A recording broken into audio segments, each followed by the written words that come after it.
What do you think about law and order? I am in favor of order. I don't think law is a good mechanism of getting order. Okay, so what order are you a fan of? Just the people in a community deciding what it is, or I'm in favor of people behaving peacefully, which is overwhelmingly the norm. And in fact, the problem is that so much crime is granted legitimacy and is not punished as a consequence due to having a government monopoly on policing. okay, so you're not a fan of law. No, I think having a monopoly means that product or service is not going to be distributed well, or if at all. We have right now, and no one even thinks this is weird, prosecutors a lot of times will be like, yeah, I'm not going to prosecute this. How is that law? That's crazy.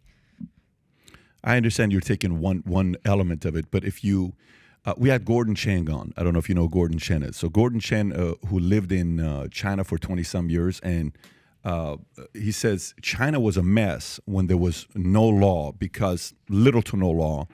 And he says in 1984, some number like that, he said there was 4 universities that gave away law degrees because it wasn't something that was popular. And they realized capitalism doesn't work without laws, because somebody can bully and take advantage of the other person.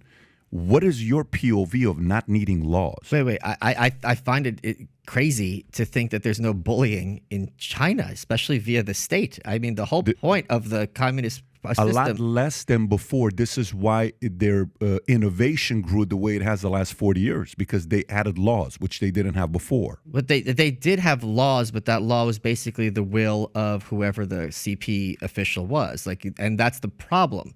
The problem is the laws don't apply to, a Joe Biden or a Donald Trump like they would apply to you or me, or to someone who's much poorer than us. If you had a system where services are provided by freedom, it's going to be a lot more equitable, and it's going to be a lot more coherent, because if I am trying to I'm promoting a product or service, I need to be able to put my money where my mouth is. Whereas if a cop shoots someone, it's like, well, oops, you're just going to be suspended and get a pension. It's absolutely the double standard between something with a monopoly and something that is provided when there's an element of competition is just night and day. So you're saying if there's no cops, people won't rob? I'm just saying I was saying if there's no government monopoly. If there's no government cops, let's just say there's no government cops. I'll give you an example that's happening. This isn't hypothetical. Yeah. So everyone here, if you go to a bar which is full of young males, full of testosterone and alcohol, it is still safer there than in the places where the government is providing security, such as city parks at night, alleys, the subways. There's no incentive for a government monopoly to provide its service. And in fact, the worse it provides its service, the more taxes the politicians are there in a position to demand that the populace pay in, because they could say, look, we have a problem. We need more of this. We need more of that. So when things are provided privately, and at hotels is another good example. Everyone in a hotel is not native to the area where they're in. It's still safer in a hotel than in public housing where everyone actually lives there and you know who lives there. You sound so convincing. But how do you argue with this? But here's the part. You sound so convincing. If your ideas are so perfect the way you sell them, how come others are not implementing it?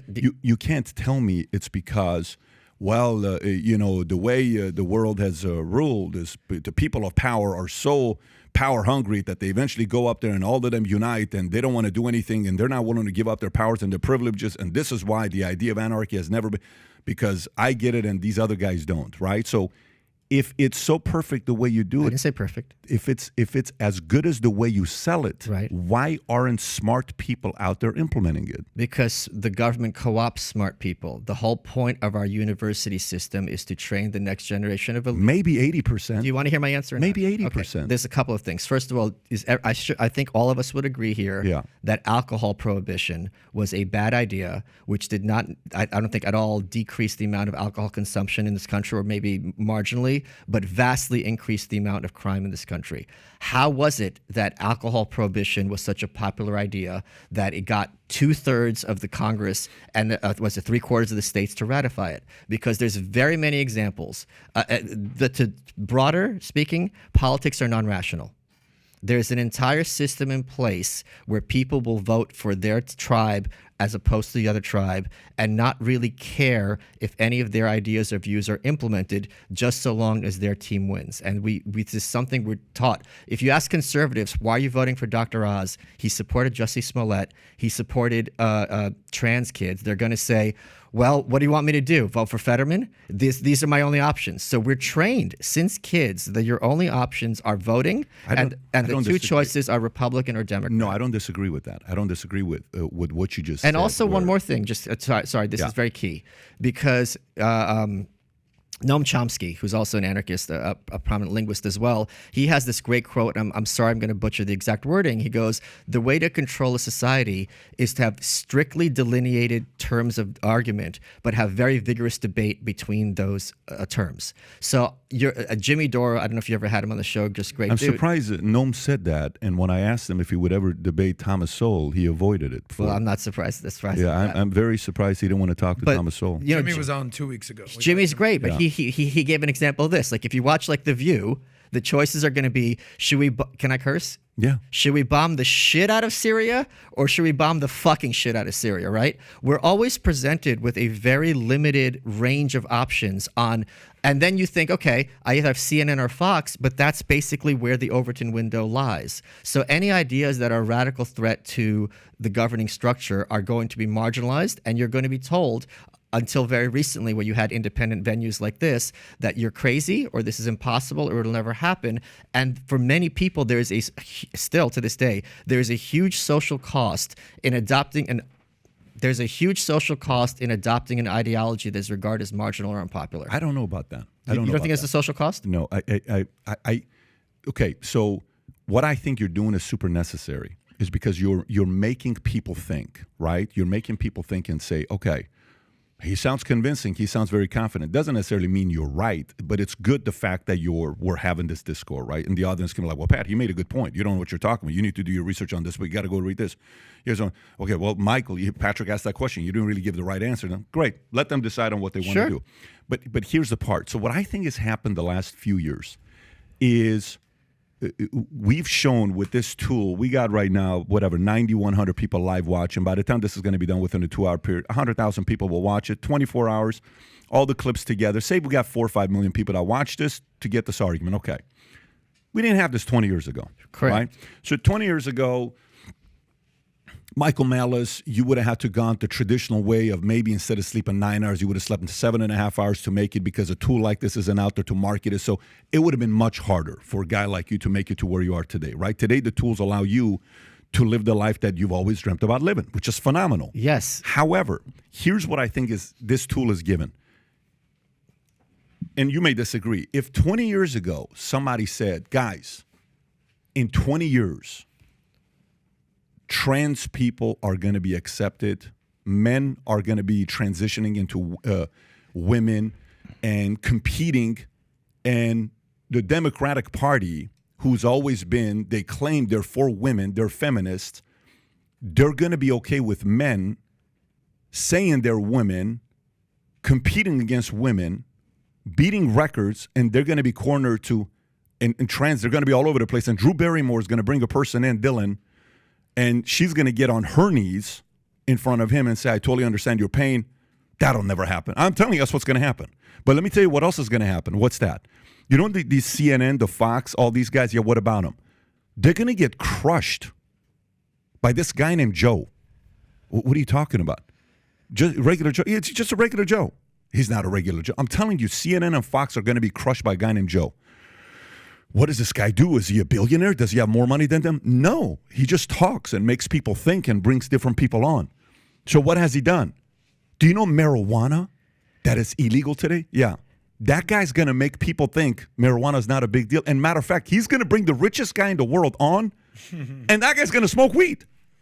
And then he's going to, the next day, the market's going to come after him, but now smoking weed is no longer what it was before. Get the hell out of here, Michael. You're out of your mind. That'll never happen in America, conservative. No, it is. It is. I'm telling you. And you're not even going to think twice. Last week, I'm in Bahamas 3-4 days ago.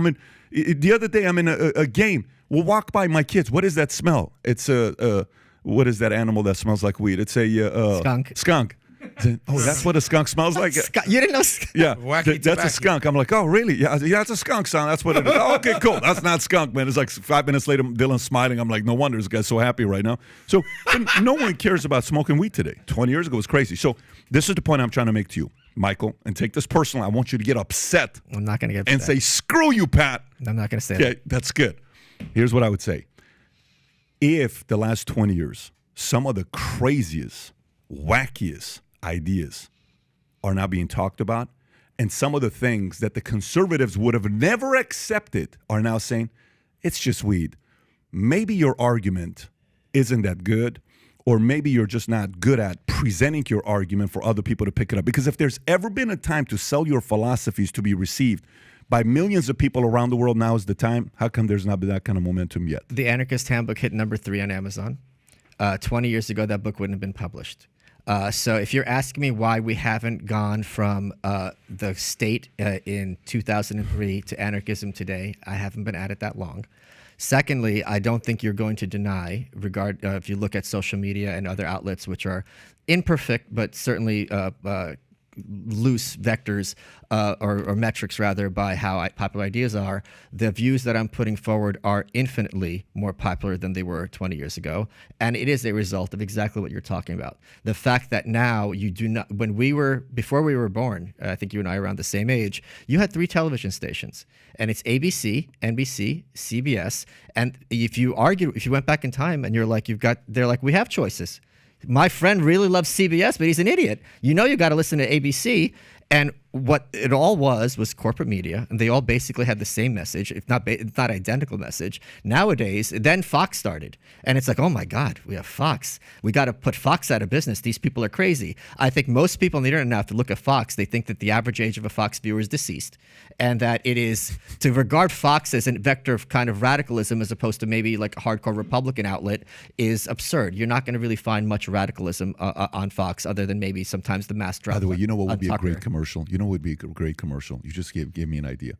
If CNN or any of these guys wanted to kind of make a commercial to bash Fox, all they have to do is go rent out a cemetery, put a TV there, and Fox TV all over the place, saying the only people that listen to Fox are dead people. Listen to CNN, listen to ABC. That'd be a pretty. But let me ask you this. So your position is that it's a great thing that this trend stuff's happening in sports? No, I don't think. I'm just saying if a crazy idea like that has created this kind of momentum, how come your wonderful idea hasn't? But I don't think that ideas necessarily become popular as a function of how true or But I think Joe's idea is a great idea that created momentum, and people who were not on his side said that makes sense. Right. So what I'm saying is sometimes great ideas do catch fire and become popular, and sometimes really deranged ideas do catch fire and become popular because how ideas are formed in this country and in most country isn't a function of people sit down, they do the research, they look at both sides, and they kind of maybe argue with their neighbors. This is just this Enlightenment delusion about how people come to their political conclusions. People far often, read Jonathan Haidt's book, The Righteous Mind, people come to their political conclusions for evolutionary reasons, meaning I wanted the bandwagon effect. When after Kennedy was shot, they asked people who you voted for in the 1960 election, which was the closest election in American history, and the percentage of people who had remembered, I think sincerely, that they had voted for Kennedy over Nixon was far more than the number of people who actually did it, because we tend to want to think of ourselves as being on the winning side. Low status people have an enormous incentive to not rock the boat because they're not in a position to kind of have radical ideas. Because think about it, if I go to an office